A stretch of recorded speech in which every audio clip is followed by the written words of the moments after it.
देख रहे हैं 2022 का चुनाव की सरगर्मी बहुत तेज है और देखना यह है 10 मार्च को कि उत्तर प्रदेश के सिंहासन पर कौन विराजमान होता है। मैं सेक्टर 37 में आई हुई हूँ जहाँ पर बहुत सारे भूतपूर्व सैनिक एकत्रित थे, तो मन हुआ कि चलिए इनसे जाना जाए कि इनका मत क्या कहता है। और मैं अभी हमारे साथ में lieutenant general DK. Chaturvedi ji हमारे साथ में हैं, जो बहुत सारे सेना पदकों से भारत सरकार द्वारा सम्मानित हैं और बहुत सारी सैनिक संस्थाओं से जुड़े हुए हैं और एक सैनिक संस्था के राष्ट्रीय अध्यक्ष भी हैं। सर, आपका भारत वंदन लीग पर बहुत बहुत स्वागत है। सर, बहुत बहुत धन्यवाद। सबसे पहले सर मैं जानना चाहूंगी कि आप किस पार्टी की विचारधारा से प्रेरित हैं सर?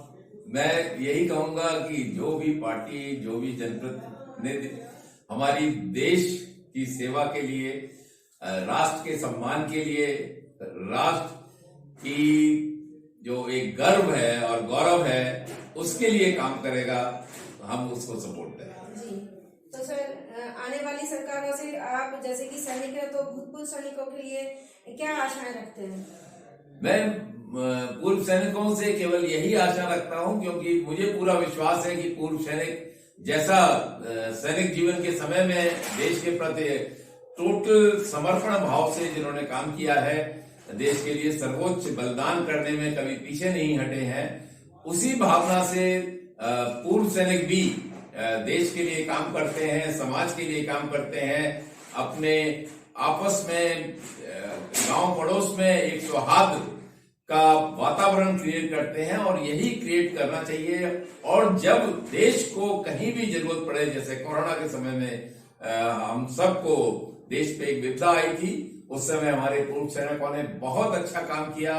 जहां भी वो जिस प्रकार की सहायता कर सकते थे उन्होंने वैक्सीनेशन लगाने में मदद की, पीपीई किट देने में, सैनिटाइजर देने में, मास्क देने में, जहां भी जिस प्रकार से मदद कर सकते थे वो उन्होंने की है। जी, मेरा कहना है कि सर मैं यही जानना चाह रही थी कि आप सरकारों से क्या उम्मीदें रखते हो सैनिकों के लिए? मैं सरकारों से जो सबसे ज्यादा उम्मीद रखता हूं बस यह है कि भारत के सैनिकों का सम्मान होना चाहिए, भारत के सैनिकों का और उनके परिवारों का जो भी वेलफेयर मेजर्स ले सकते हैं वो लेने चाहिए, क्योंकि ये वह लोग हैं जिन्होंने जिंदगी अपनी देश की सेवा के लिए कुर्बान कर दी है, बलिदान कर दी है, और वो अपने परिवार को उतनी अच्छी तरह से देख नहीं पाए। हर 2 या 3 साल में एक जगह से दूसरी जगह मूवमेंट करते रहे।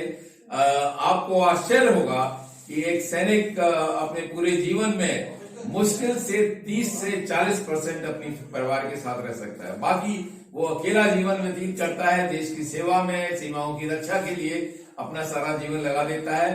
तो देश का ये एक बहुत महत्वपूर्ण दायित्व है कि ऐसे सैनिकों को, उनके परिवारों को, उनकी सम्मान किया जाए और उनको अच्छी तरह से देखभाल की जाए। जी, धन्यवाद सर।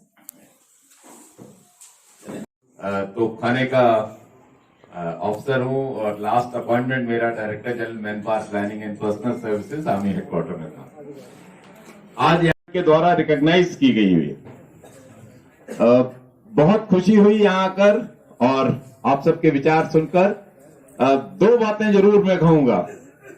एक, जो धारा 370 की बात शायद लोगों ने नहीं कही, जलवंत साहब कहना चाह रहे थे, आर्टिकल 370 का हटाना, 35A का हटाना और ये विश्व के सामने प्रस्तुत करना कि JNK हमारा अभिन्न अंग है, वहां 2 अलग कॉन्स्टिट्यूशन नहीं हो सकता, अलग वहां का झंडा नहीं हो सकता, वहां के जो भारत के कानून है वो सब वहां लागू होंगे।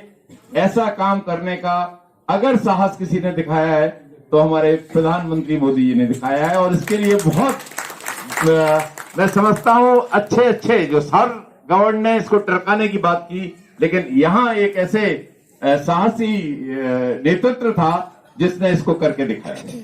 दूसरी बात, बालाकोट स्ट्राइक। मैं खुद, काफी लोग कहते हैं कि हमने 71 में सर्जिकल स्ट्राइक की, तब की। 71 की सर्जिकल स्ट्राइक नहीं है, वो तो एक लड़ाई का दौर था। ये जो निर्णय लिया गया, ये केवल साहसी और ऐसे लीडर्स जिनमें देश के प्रति और देश के सम्मान के प्रति भावना हो वही ले सकते हैं। जो उस दिन निर्णय लिया कि हम बालाकोट में जाके आतंकवादी शिविर को जाके बर्बाद करेंगे, क्योंकि उन्होंने हमारे देशवासियों को उड़ी में उन्होंने काफी मौत के घाट उतारा था। तो उसका एक संदेश, एक सख्त देश की जो पहचान होती है, वो संदेश पूरे विश्व को देने का जो काम हमारी भारत की सरकार ने किया, हमारे नेतृत्व ने किया, ये अनुकरणीय है और बहुत ही, मैं समझता हूं, अकल्पनीय है। मैं नहीं समझ सकता था कि हमारे प्रधानमंत्री ऐसा स्ट्रॉन्ग मैसेज विश्व को दे सकते हैं। उसमें रिस्क बहुत थी, आप सबको मालूम है, जो फौज के हैं आप सब, कि जो 20 हवाई जहाज गए हैं उनमें से कुछ पाकिस्तान एयर डिफेंस उनको इंगेज कर सकती थी, कुछ बर्बाद हो सकते थे, कुछ हमारे पायलट्स जख्मी हो सकते थे, कैप्चर हो सकते थे, लड़ाई भी हो सकती थी। लेकिन उसके बाद जब देश के ऊपर कोई हमला करने की साजिश करता है, हमारे देशवासियों को कोई खतरा होता है और उनको किसी प्रकार की चोट पहुंचाता है, तो ऐसा नेतृत्व जो कि सही संदेश और सख्त संदेश विश्व में दे सकता है, ये करके दिखाया। और ऐसे नेतृत्व की आज हमको जरूरत है, जो कि राष्ट्र हित में, राष्ट्र के सम्मान की रक्षा के लिए और राष्ट्र प्रथम की भावना से काम करे। वही हमको ऐसा नेतृत्व चाहिए। ये बात मैं कहना चाहता था। मैं अंत में बहुत बहुत धन्यवाद देना चाहता हूं नीरज भाई का, जो यहां आए। पंकज जी नहीं पहुंच पाए, उनको बहुत व्यस्तता है। मैं 2-3 बार इस दौरान उनसे मिल चुका हूं। सुबह से लेकर शाम तक बेचारे पैदल चल रहे हैं, क्योंकि आजकल सभाएं बंद हैं। लेकिन उसके बावजूद आज भी नहीं, कोरोना काल में भी मैंने उन्हें देखा, वो खुद कोरोना से पीड़ित हुए और जैसे ही ठीक हुए वो फिर सबकी सेवा, समाज की सेवा की, और हमारे ये जो नोएडा के भाई बहन हैं उनकी सेवा के लिए निकल गए। ऐसे नेतृत्व को, ऐसे अच्छे लोगों को हमने अपना जनप्रतिनिधि बनाना बहुत जरूरी है, जिससे हमारा देश मजबूत बने, हमारा प्रदेश मजबूत बने और प्रदेश विकास के पथ पर अग्रसित हो। बहुत बहुत धन्यवाद। यही कहूंगा कि देश को है प्यार जिसको, उसको हर समय ये कहना चाहिए भारत ये रहना चाहिए। और भारत के रहने के लिए जरूरी है कि हम अच्छे लोगों को, अच्छे साफ सुथरी छवि वालों को अपना जनप्रतिनिधि बनाएं। बहुत बहुत धन्यवाद। जय हिंद, जय भारत।